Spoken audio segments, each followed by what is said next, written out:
James Clear is a renowned author and thought leader in the realm of personal development, habit formation, and peak performance. His groundbreaking book, Atomic Habits, has sold more than 15 million copies worldwide and was a #1 New York Times bestseller. We discuss identity-based habits, how to break free from negative patterns, and the significance of prioritizing consistency rather than intensity. How can I make the habit obvious? How can I make it attractive? How can I make it easier? How can I make it more satisfying? And the answers to those questions will reveal different steps that you can take to increase the odds that the habit's going to occur. I'm Sarah Grimberg, and this is A Life of Greatness. James Clear, I think it would be hard-pressed to find someone that doesn't know your book, Atomic Habits. With over 15 million copies sold and a #1 New York Times bestseller, it is like the guide for every single person. I think every time I go on holidays, I'm looking and someone around the pool is reading Atomic Habits, including myself at one stage in my life. But I want to start at the beginning of your story and kind of go back to those sophomore years and how the creation of this all began. Sure. So I played baseball for many years growing up, and my sophomore year of high school, I suffered this serious injury where I was hit in the face with a baseball bat. It was an accident. My classmate took a swing and the bat slipped out of his hands and struck me right between the eyes. And I, kind of broke my nose, broke the bone behind my nose, shattered both eye sockets. I managed to make my way back down into the school behind the field and answer questions for a few minutes, and then pretty quickly lost consciousness. They took me out on the stretcher in the ambulance, went to the local hospital, and then I lost the ability to have basic functions like swallowing and breathing. So they're pumping breath into me by hand, air carried me to a larger facility. So they loaded me up on the helicopter and flew me there. And I had a seizure when we landed. And so they kind of decided I was too unstable to undergo surgery at the time. I don't remember any of this, of course. How old were you? Being told I was 16. So anyway, I was placed into this medically induced coma.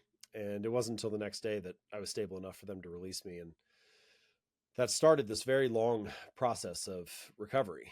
So I was practicing basic motor patterns, like walking in a straight line at my first physical therapy session. I had double vision for about a month. I couldn't drive a car for 9 months. It really was like a year later that I got back on the baseball field. I ended up having a very modest high school career, barely got to play. And then in college, I was able to weasel my way onto a team, and then eventually, got a little bit better each year and became a starter and team captain. And then my senior season, academic All-American, which is about 33 players around the country. So I look back on that now, and I don't really consider it to be, this heroic story or anything, but it was just, we all have challenges that we face in life. And this injury was one of mine. And I think that despite the cards I was dealt, or despite the, the injury that I faced at the time, I've looked back now and feel like I was able to make the most of my potential, that, I had a good career as a baseball player, and that I feel, I feel like I made the most of what I had. And I think at some level, that's all any of us are really hoping for. We just want to feel like we did the best that we could with what we had available to us. And the way that happened for me was by focusing on building small habits. Like I just tried to have a good physical therapy session, or maybe a couple months after the injury, I couldn't really do much physically, but I could focus on studying and getting a good grade on a test. And then about a year later was the first time that I started going to the gym consistently. At first it was really minor, like short workouts for a day or two a week. And then eventually it became 4 or 5 days a week. And gradually I was trying to find these ways to get small wins and to build up some confidence and to feel like I was able to move forward. And habits were the avenue through which I was able to do that. Now, I didn't have a language for it at the time. If you would have come up to me, I never would have said, "Oh, I'm just trying to get 1% better each day," or, I'm just trying to build small habits, like some of the things that, I write about now in the book. But I was forced to practice it. And I think by practicing the ideas, eventually writing about them a decade later, I think the writing was better because I had to utilize them. So that's a little bit about my introduction into the concepts and about how I was forced to start small. And now, of course, years later, I write about a lot of those things. It's interesting because in the book, you actually say at one point when you had the accident and then, you were recovering and you got cut from the team you initially played for, and then you were sent down to the sophomores. You say, I still believed I could become a great player. And I wonder, how did you believe that?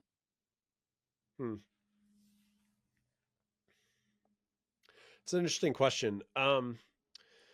I think some of it is just who I am and how my personality is. And I think some of it is the people around me and the support that I had. So whether it was from my grandparents or my parents, I had people feeding me good ideas and positive ideas. And so I just kind of tried to latch onto that. Sometimes I say about my parents, they sort of have like a selective memory. They only remember the good parts. And, there, you can have downsides to being biased one way or another, but I think if I had to be biased one way, I would prefer to be biased that way. And that has kind of, that's been something that I've tried to adopt whenever I could to remember the good parts and latch on to the good parts. So some of it was that. And then some of it is just, I don't know. I have a hard way of describing it, but I guess I would say there's some level of self-confidence that I have, or self-assuredness. And so being willing to trust myself that I could get there eventually. To me, that just seems like it's part of my personality. Yeah. Because a lot of people in that situation who would have gone through what you went through, it would be very much like, I can't come back from this. And, the fact that you got up and you went to the gym and you started doing what we know now as those little habits is quite incredible and life-changing. And if we look at the trajectory of your life now, it's like going from that to this is, amazing. So I wonder how you didn't just like throw it all in and say, well, this is just not for me. And, it's kind of like that sliding doors moment where you made a choice and that changed your life forever. Yeah, I definitely consider this to be something that, I don't know whether it's part of my personality or not. It is something I aspire to do, or something that a way that I try to act and show up in the world, which is to not worry about things that haven't happened yet or that aren't a problem yet. Like there's this interview of Michael Jordan one time where the journalist was basically saying like, well, you take all these big shots. Like, what if you take a shot to win the game, but you miss it? And his response was like, why would I think about missing a shot I haven't taken yet? Yeah. And I like phrases like that, or thinking about things in that way, like, why am I going to sit here and think about like, oh, I'll never be able to achieve that now? Like, who knows what it's going to be like in 10 years? I am not always able to achieve this, but as best as possible, I try to not be my own bottleneck in life. I try to make the world tell me no before I tell myself no. And that does not guarantee success by any means. Simply believing that you're going to be able to do something does not guarantee that you can do it.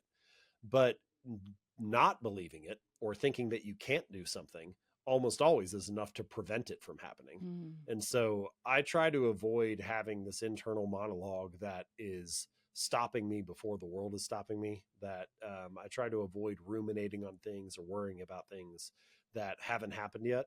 And that may never happen. I want to balance that with being the type of person who is good at managing problems and solving problems as they arise, who is good at dealing with reality as it truly exists and is not living in a fairy tale world.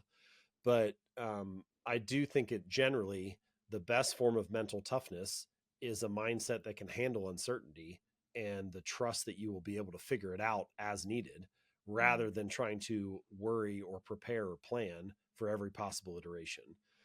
Because the reality is there are far more things that could happen in the world than you can imagine happening. And if you think that you can try to prepare and plan for everything, it's just not possible. And so to me, a lot of that worry is misplaced energy that could be spent trying to deal with reality and figuring out a way to make it happen, rather than talking myself out of it before I've even attempted it. That's so true. Uncertainty is a hard one for many of us. And like you said, that is life, is uncertainty. We don't have 100% answers for a lot of stuff, especially things that are in the future. And when we're in uncertain times, it can be it can just, there's a feeling within you that it's just so uncomfortable at times when you're sitting in that uncertainty. And I wonder how you navigate that. Well, I've had to have a lot of practice with it being an entrepreneur. So I've been an entrepreneur for 13, going on 14 years now. And anyone who is building a business can tell you, like, there, for the most part, there isn't really a roadmap. Everybody's running their own race. Now, there are examples you can look to for certain things or for how to, execute a certain project. There are other businesses that are similar, but everybody has different constraints, different employees, different resources, different strengths and weaknesses. And so you're running your own race to a large degree. And so I've kind of lived in that space for the last 14 years, trying to figure out what is the next step, and there's the other thing with your business is you can choose to direct it anywhere you want, like nobody, I always say getting a regular career is kind of like, you're rowing on down a river. There are the banks and it's pretty clear what direction the water's flowing. Your job is to row faster and avoid obstacles and, generally get down in a safe and effective way, but you know where you're headed. Being an entrepreneur is a lot like being on a raft in the middle of the ocean. There are no landmarks. You can go in whatever direction you want. If you're not careful, you just row around in circles all day. You can make enormous headway and end up on an incredible journey, but you have to be very clear about what you're trying to do and where you're going. And it's up to you to decide. There are no guardrails. There's nobody else, saying, hey, the current is moving this way. And so I think a lot of that is just early on, it's uncomfortable for everybody.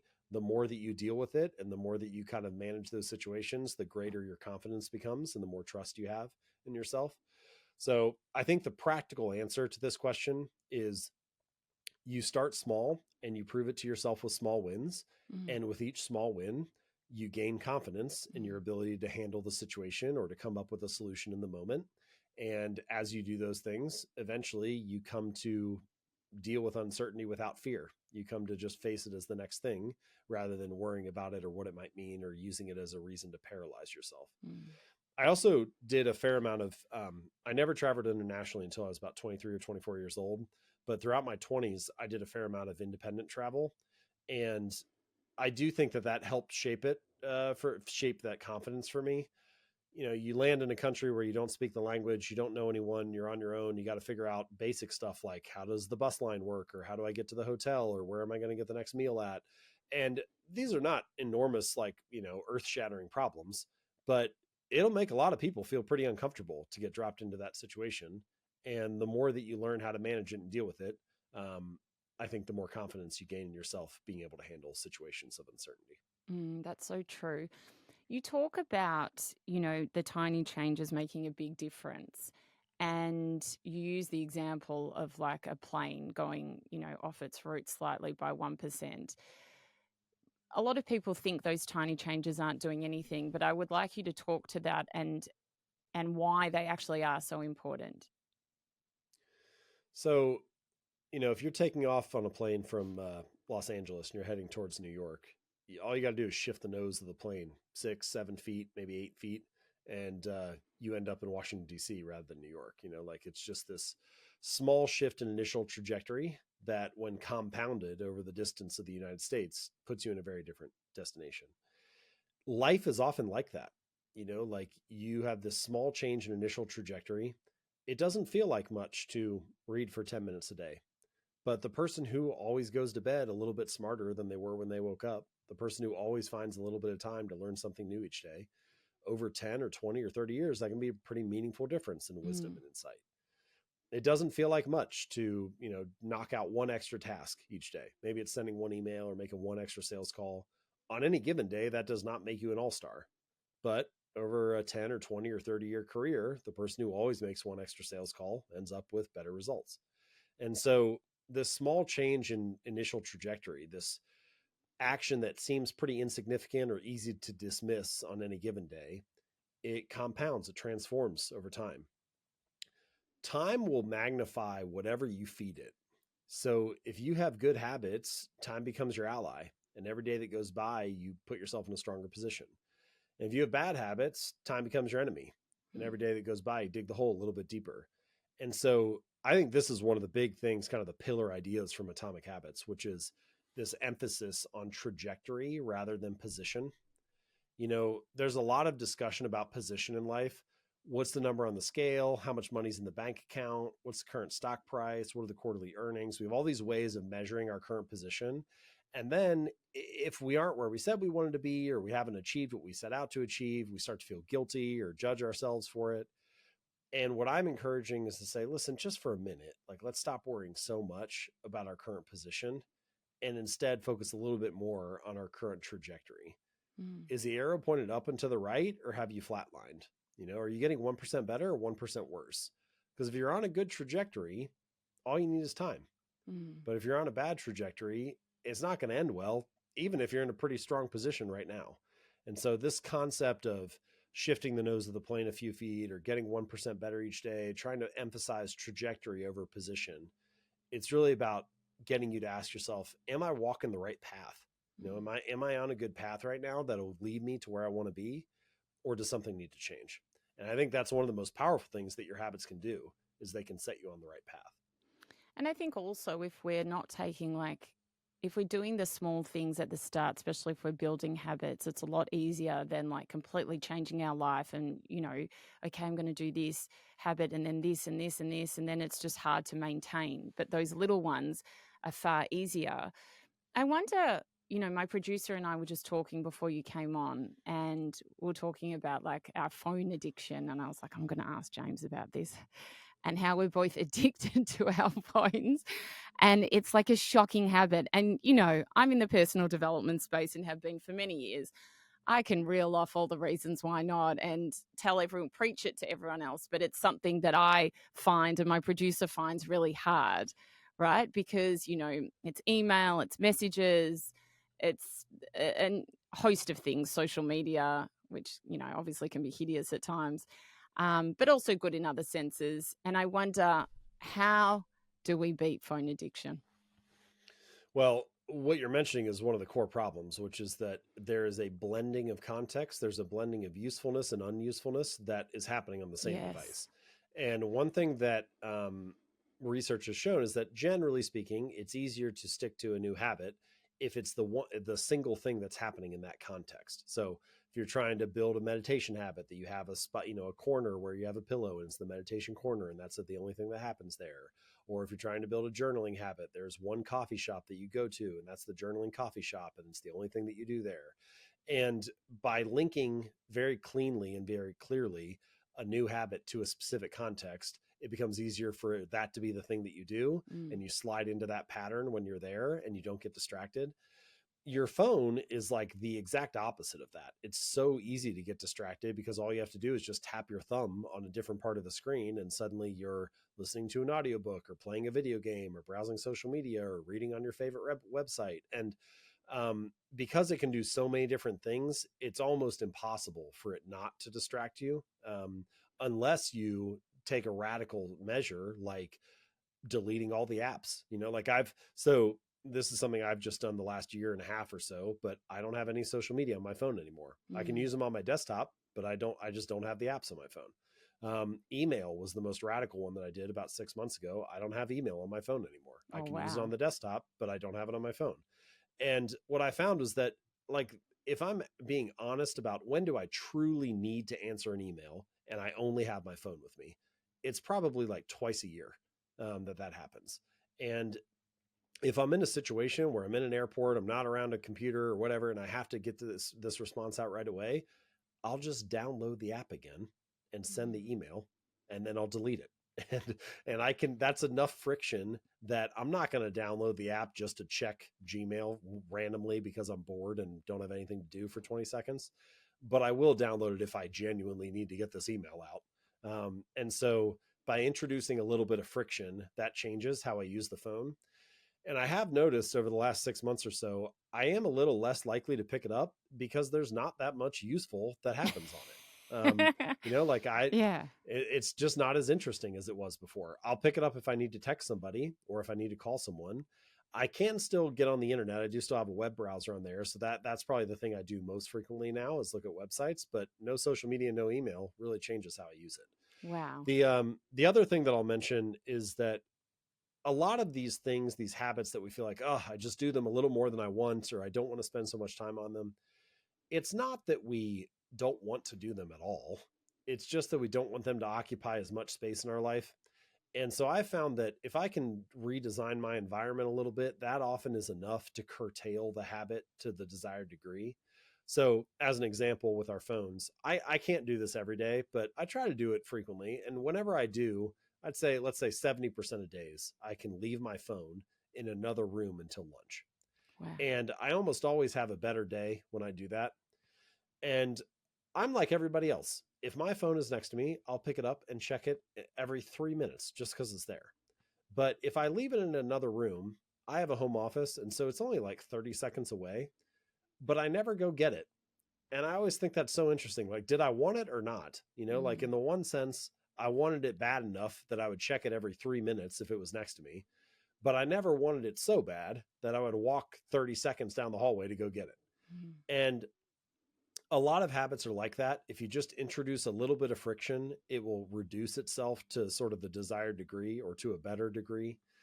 I've noticed that with beer as well. If I buy a 6-pack of beer and put it in the fridge, if it's in the door where I can see it as soon as I open it, I'll grab one and drink it with dinner just because it's there. But if I put it like on the lowest shelf in the fridge, kind of tucked all the way back, I got to bend down to be able to see it. Sometimes I'll forget that I even bought it. It'll be there for 2 or 3 or 4 weeks. I won't even remember that it's there. And so again, this does not work for everything. And I don't think it would work for like a true addiction if you were struggling with alcoholism, for example. But many habits, and for many people, you will find that if you just introduce a little friction, put some more steps between you and the behavior, it will often reduce itself to the degree that you want it to. I mean, it must feel very liberating not having your phone with you the whole time and not just checking it willy-nilly. And, you know, I think a lot of us with our phone addiction, we don't even realize like how many times we're picking it up and looking at it because it just becomes something that we're doing to fill in like blank space. I wonder, what do you do now? Like, how have you, like, if you go into really an good airport question. and, oh God, I'd Yeah. have so much more time. I mean, I don't even know what I'd do. The question that I ask myself is, what do you do when there's nothing to do? Yeah. And for most people, the answer is I look at my phone. And so you probably do need to find something that substitutes for that. So maybe it's listening to an audiobook. That's one of my defaults now, is that rather than check my phone or browse social media, I'll just tap play on the audiobook. But there probably needs to be something that you come to or go to that fills that void. And ideally, it's something productive or enjoyable, or it doesn't even have to be productive in like the businessy sense. It just is something that's more favorable or gets you a little closer to the life that you want to be living. I wonder for you, you're obviously, you know, a busy guy. You've got this amazing business. You do so many different things. How do you structure your day for success and not allowing those, you know, as we're talking about the distractions, like say, for example, you know, I also work a lot from home and, you know, I've got teams where, you know, people are trying to contact me, or I've got email and text message, like all those different things. And then, you know, a lot of the time I'm, you know, writing a to-do list and I've got tasks and I try and put my hardest one at the start. So I'm like doing that. But then next minute, someone on Teams wants something on an email, wants something, and they all seem kind of urgent. And then, you know, half the morning's been taken up just responding rather than actually doing the task. Yeah, that's a very common problem and resonates with me too. You definitely can, once your business is going along well enough, there's enough to just manage it, and you can like have not actually done anything that day other than manage the current business. You just like keep it running. You don't like create something new. Yeah. Okay, so I'll answer your question, how do I structure my days? But I want to caveat this by saying my days have looked very different throughout my 10 plus year entrepreneurial career. And what makes the most sense for the stage you're in is what's most important, not necessarily what someone successful or not is doing. So like, I can imagine, for example, if you're coming up as a basketball player, you're like, well, what does LeBron James do? Like, how does he spend his days? That's like, I want to kind of, you know, imitate that. But LeBron is in year like 20 of his career. And so what he's doing now might be very different than what an 18-year-old kid needs to do to, you know, he may be trying to lose weight to increase longevity and not be as hard on his body. And you may need to gain weight and build muscle and do something totally different. And so I think it's important to ask yourself, what are people that are at my stage now that are doing well, what are they doing? Not just like what are really successful people at the top doing, because they're at a totally different stage and may have completely different demands.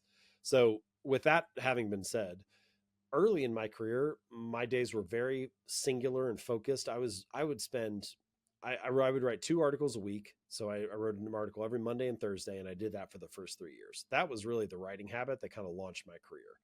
And when I was writing those articles, the shortest I ever did one in was 8 hours. The longest was like 40 or 60 hours, but that was rare. Wow. Most articles though were like 15 to 20 hours is about how much time it would take. So I was spending 30 to 40 hours a week writing 2 articles. That's how I spent my time. That's what my week was structured like. And then the rest of the time was spent building the business, marketing, trying to grow it, whatever. But like that's where the time went. Eventually Atomic Habits comes out, and now my day looks totally different. I had to switch my style of writing. So now I don't write 2 articles a week. I write 1 newsletter a week. It's much shorter. It takes me like 2 to 3 hours rather than taking 20 hours.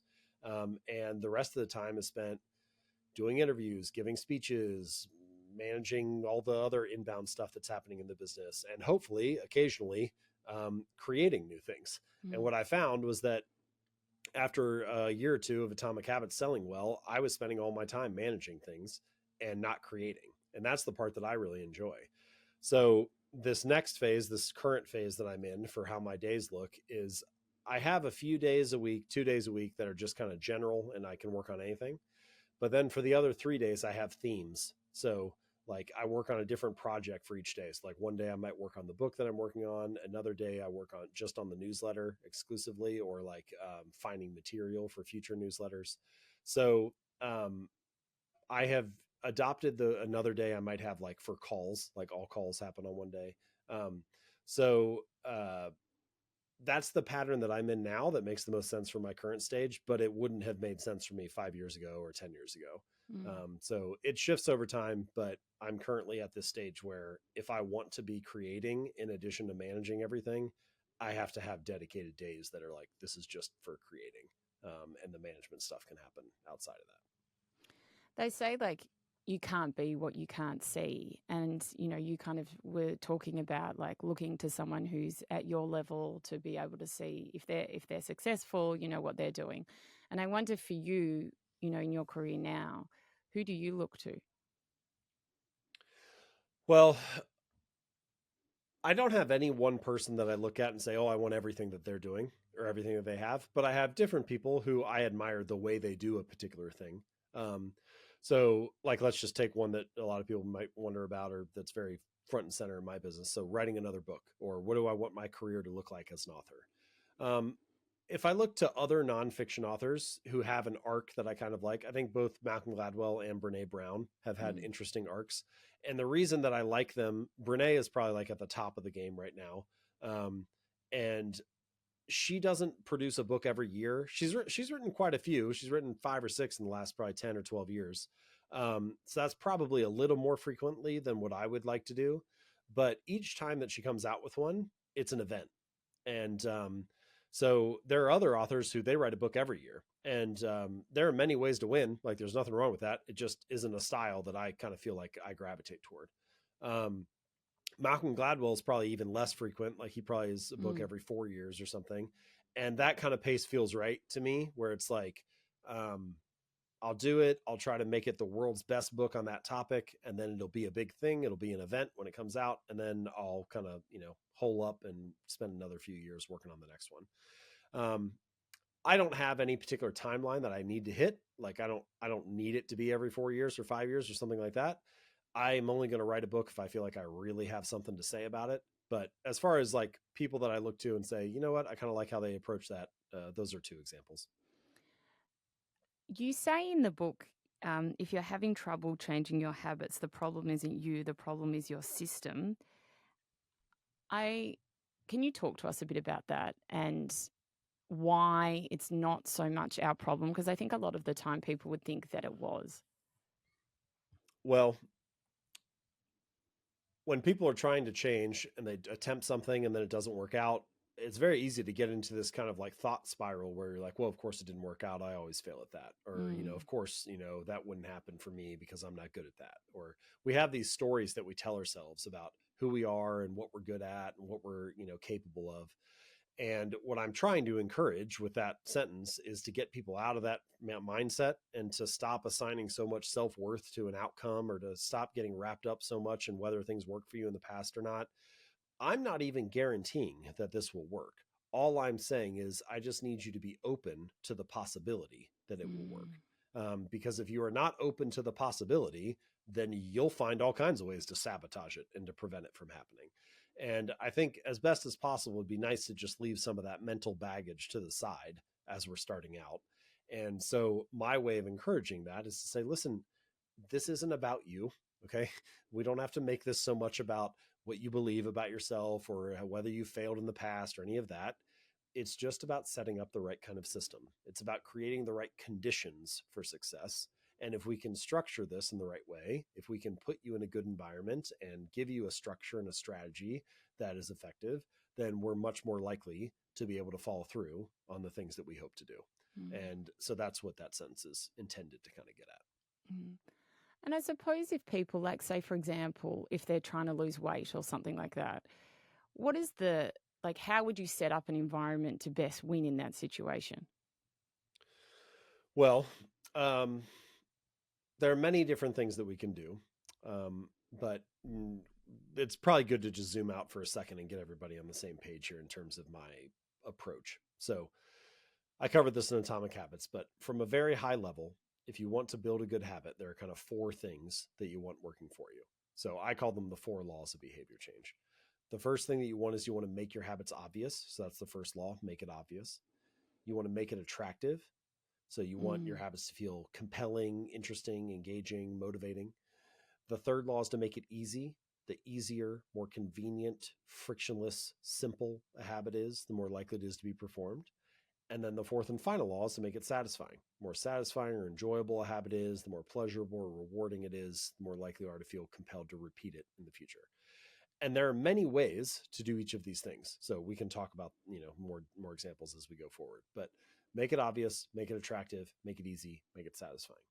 So if you're sitting there and you're thinking, man, I'd love to get in shape, or boy, I would love to be more productive, or I'd love to start meditating, or whatever the habit is that you're trying to focus on, you can just go through these 4 laws and ask yourself, how can I make the habit obvious? How can I make it attractive? How can I make it easier? How can I make it more satisfying?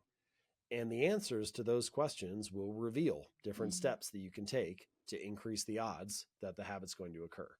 So that's kind of the big picture framework for thinking about how to approach it. And then there are many different granular ways to implement each of those ideas. It's interesting. A teacher kind of that taught me meditation many years ago and a lot of other things.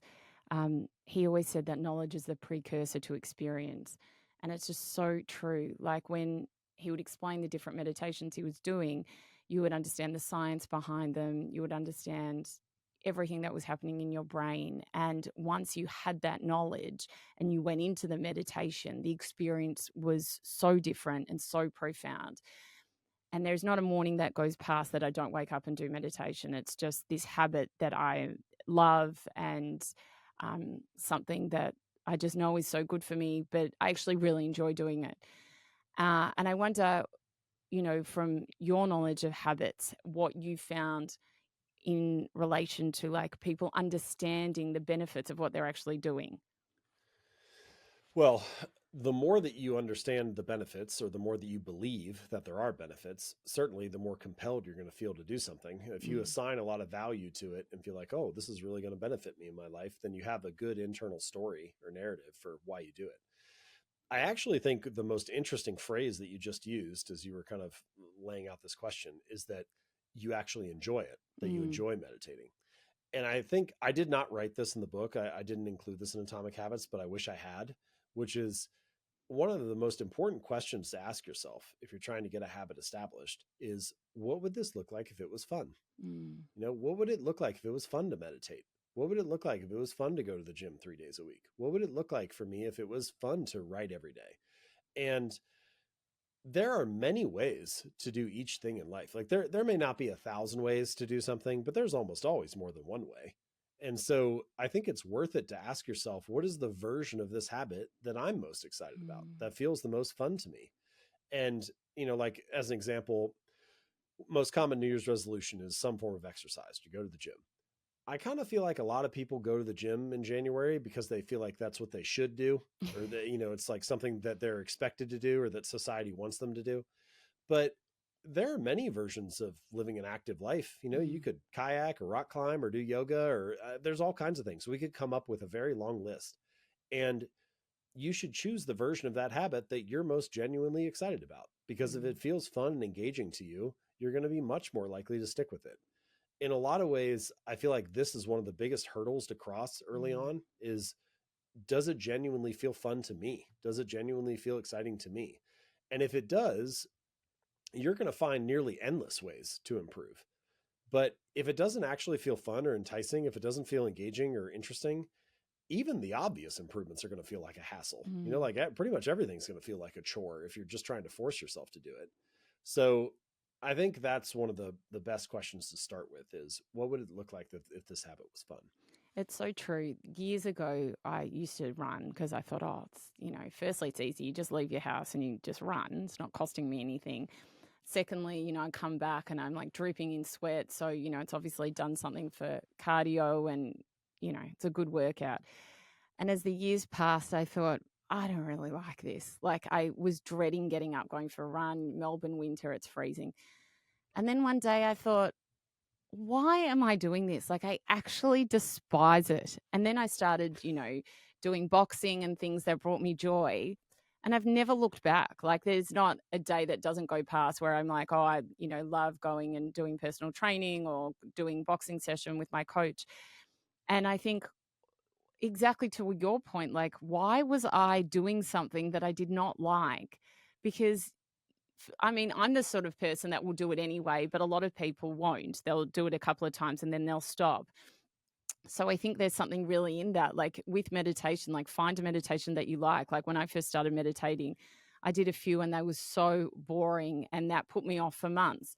And then I found meditations that I just loved.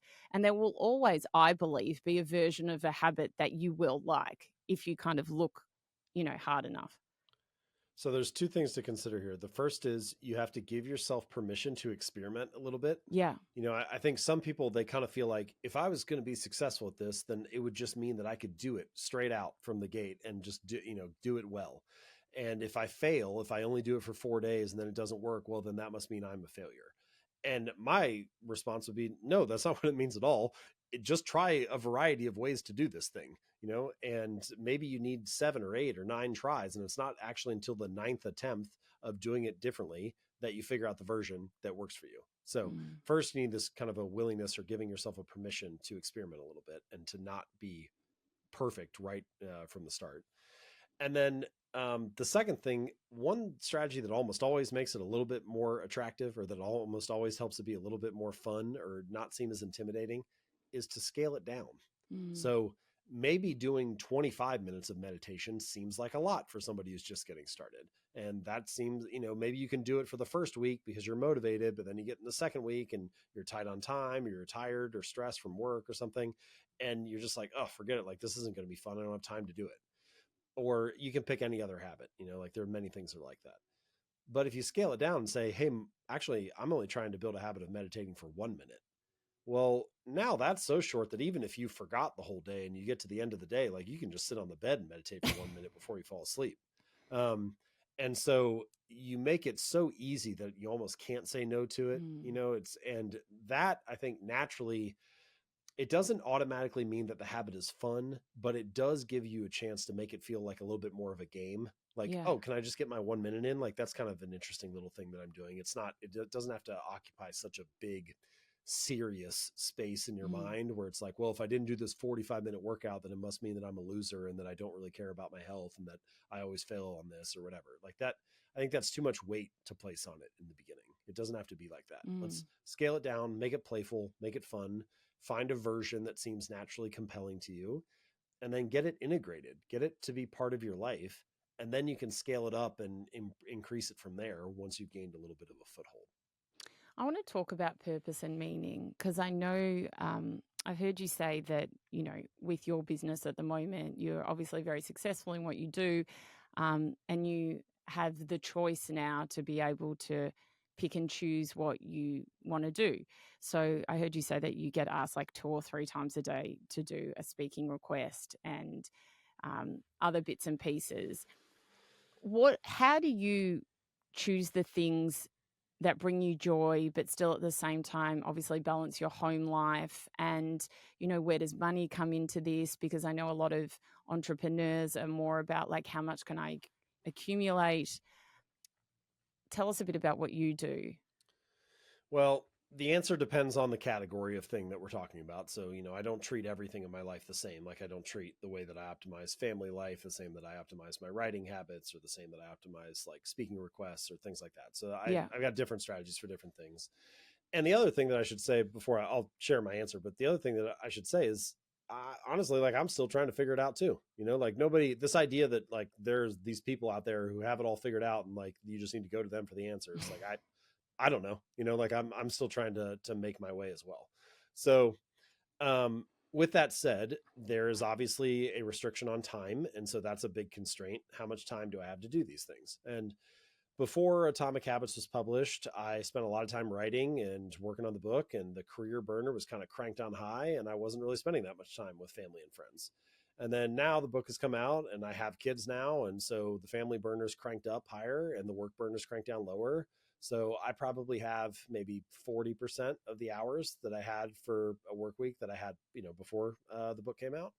So obviously there are a lot of constraints there that didn't exist before. The first thing, I've been a really slow learner on this, but I have had to get much better about what I say no to. So there's just a lot of things that don't make it through the filter now that used to be really exciting. And I would definitely say yes to, but I just, the reality is I don't have that amount of time.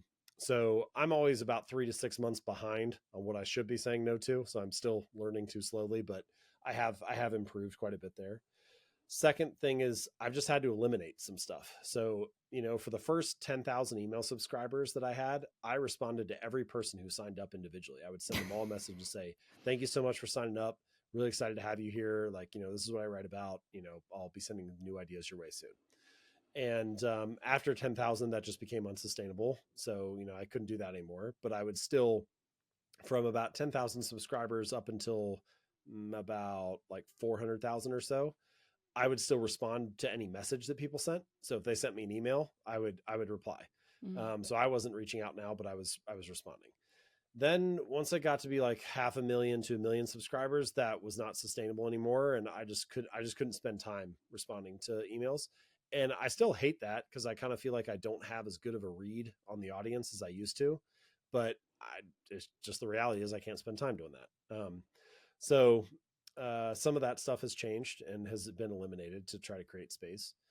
And then there are other areas where like I filter things differently. Like with interviews, I'm like, okay, what am I trying to achieve with this? Well, my hope is that the hour that I spend talking about these ideas, that they'll reach a lot of people and that it'll somehow be useful and helpful. So in that case, I mostly choose interviews based on the amount of audience reach that it has and the number of people that the message can spread out to, because that's one way that I can help make a difference. I get between 10 and 15 interview requests a day right now. So obviously I can't do them all. So I have to just be really strict about what gets through the filter. With speaking, it's a little bit different. Same thing, I get like 3 to 5 requests a day. So obviously I can't do that many. I usually do 1 to 2 a month. With those, I just filter based on budget. So that's just kind of like, it's not necessarily the best way to do it, but it is the cleanest way to do it. So I have different strategies for different things, but those are a couple different ways that I try to regain some time or figure out how to manage it all. And then, when it comes to money, how much are you driven by the money that you get or the joy that you get?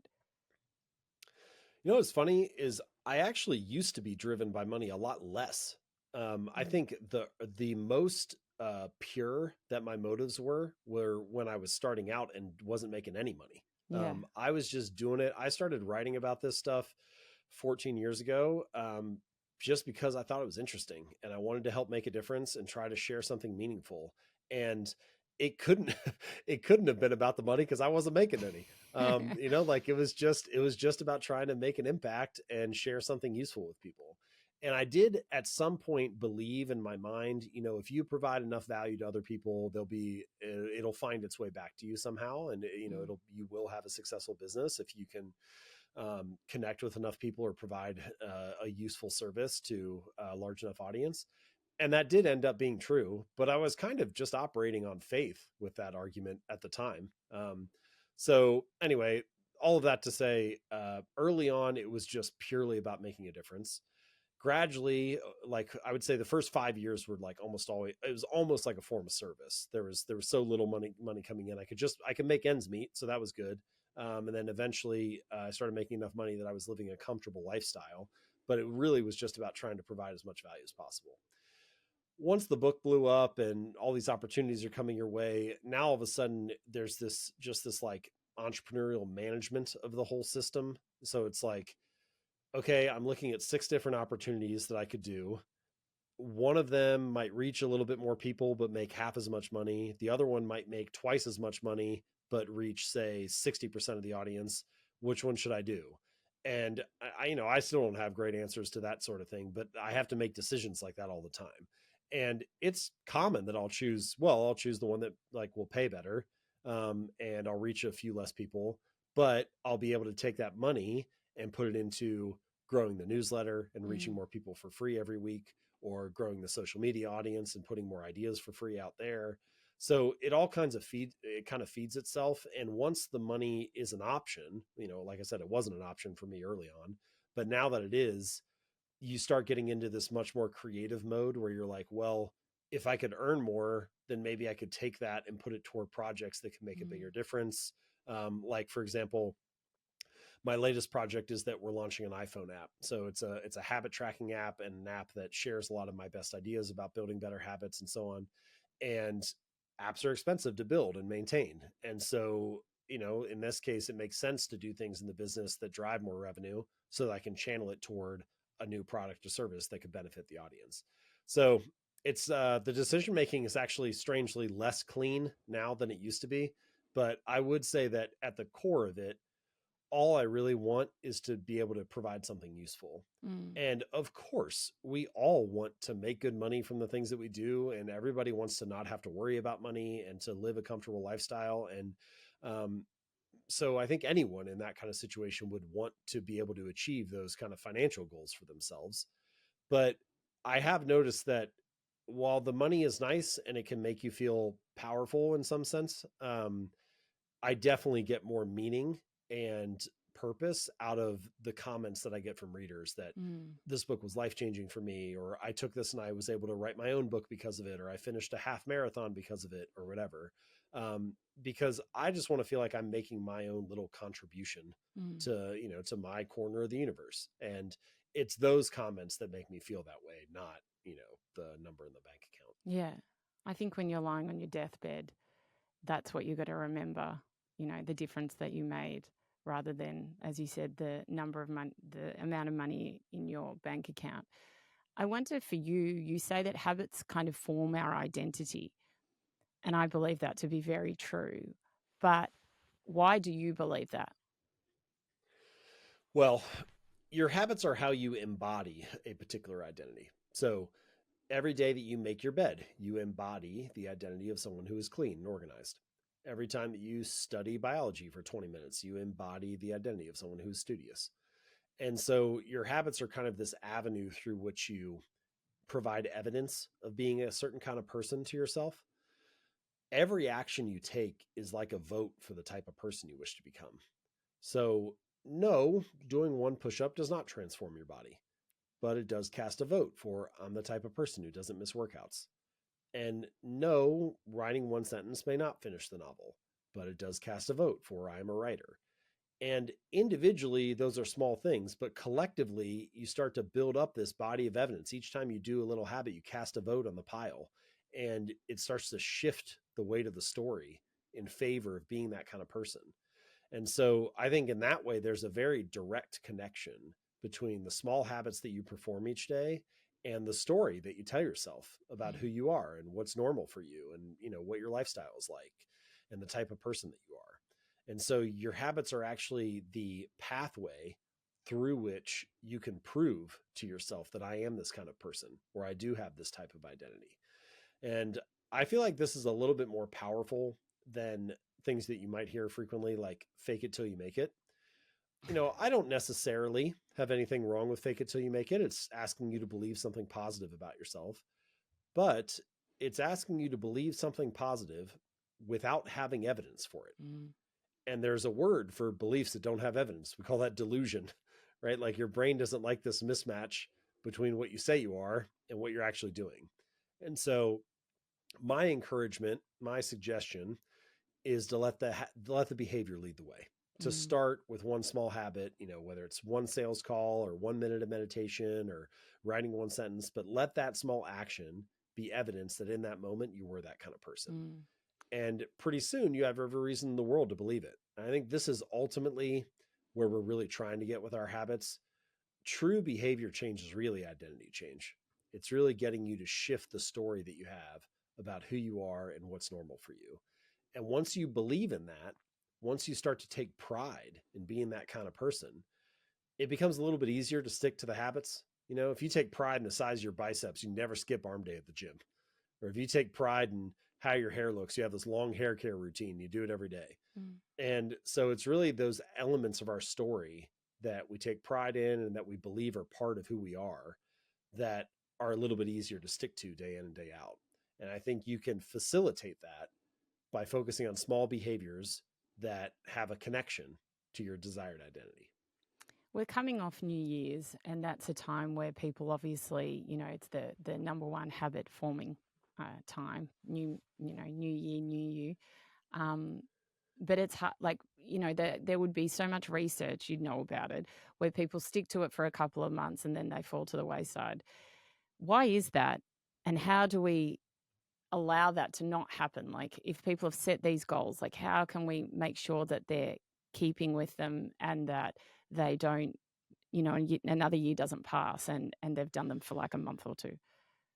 Well, there are many reasons that we could choose. So like one thing we could say is, why do people fall off course? Well, maybe it's because they don't make habits obvious, attractive, easy, and satisfying. So that's one like kind of tactical thing you could say. Okay, if I want to stick to it this year, how can I make it more obvious? How can I make it more attractive? How can I make it easier? How can I make it more satisfying? Another thing we could say is, well, maybe the fact that you fall off track is actually a signal that you don't care as much as you thought you did. Maybe a lot of the things people choose for their resolutions, they choose for the wrong reason. They choose because they feel like they should do it, but it's only because their parents expect them to, or their peers want them to do it, or they feel this urge from society to act in a certain way.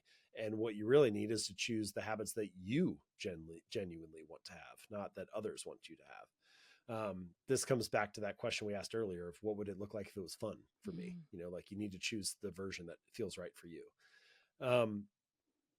And then a third thing we could say is, well, maybe you fall off course because there isn't that clean of a connection between your habits and your identity. That actually, in some cases, there's a conflict between the identity or the beliefs that you have about yourself and what you're asking yourself to do. And that can be a tricky part about identity, because in some cases your identity can help you. If you start to believe, oh, I'm the type of person I'm a runner, for example. Well, now running each day becomes a little bit easier. But you can also have identities that hold you back. Things like, I have a sweet tooth. I'm bad with directions. I'm terrible at remembering people's names. I'm not good at doing math. Like all these things are examples of stories that we tell ourselves that can hinder us. And so progress often requires unlearning. You have to, the tighter that you cling to an identity, the harder it becomes to grow beyond it. And so in some cases, you need to upgrade and expand to edit your beliefs about yourself in order to stick to a new habit. And that's an interesting question to ask yourself as well. What are some beliefs that maybe I need to let go of, or at least loosen my stranglehold on, in order for me to make space for building this new habit or this new identity that I'm hoping to foster? And ultimately, I think the practical answer is actually pretty simple. Those are maybe all like more expanded answers about why this happens. But the more practical thing is really just can we focus on having 5 good minutes? Like you can do a lot with 5 good minutes. 5 good minutes of exercise can reset your mood. 5 good minutes of Mm. conversation can restore a relationship that was broken. 5 good minutes of writing can make you feel like the manuscript is moving forward again. And so, in many ways, I think perhaps the way to approach this, whether it's a New Year's resolution or just a change that you want to make at any time, is think about two different time frames: 10 years and 1 hour. So like 10 years is like the big meaningful things that you want to achieve in life. Most of them are multi-year things: building a successful marriage, raising kids that you're proud of, getting in the best shape of your life, growing or starting a successful business. All of these things take a long time. Pick whatever it is for you, but it's not a something you can achieve in 21 days. And so when you're thinking about that big thing that you're working toward, I think that 10-year vision, one good question is like, what can I do in the next hour to move me a little bit closer to that? Mm. How are my habits today? How can I live 5 good minutes or have 1 good hour that is getting me a little closer to this 10-year vision that I have, or moving me a little closer to that identity that I'm trying to form? How are my habits reinforcing the type of person I wish to be? Mm. And I think if you have that kind of lens, maybe you have a healthier way or a little bit of a better perspective for attacking the problem. And maybe it gives you a new way to think about the resolutions and the habits that you're trying to build, rather than sliding back into the same old patterns. That's so true. James, what's the best advice that you have ever been given? Um, tricky thing. So I will give you an answer. I also want to say I generally find questions to be better than advice.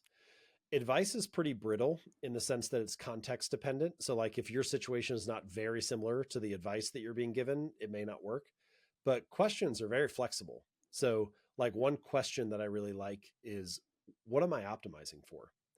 Sometimes people optimize for money. Sometimes they optimize for free time. Sometimes they optimize for creative freedom or time with family. Whatever it is, though, it's probably a very personal answer for you. And having that question can help clarify what you should focus on. And it also changes over time. What I optimize for now is different than what I was optimizing for 10 years ago. And that's fine. But you need to keep asking yourself the question to call forth the right kind of answer. Another question that I like is, can my current habits carry me to my desired future? So once I know what I'm optimizing for, are my current habits putting me on a path to get me there? Am I on the right trajectory? If so, maybe all you need is patience. You just need to let the days keep working for you. But if not, then something needs to change. So those are two questions I like.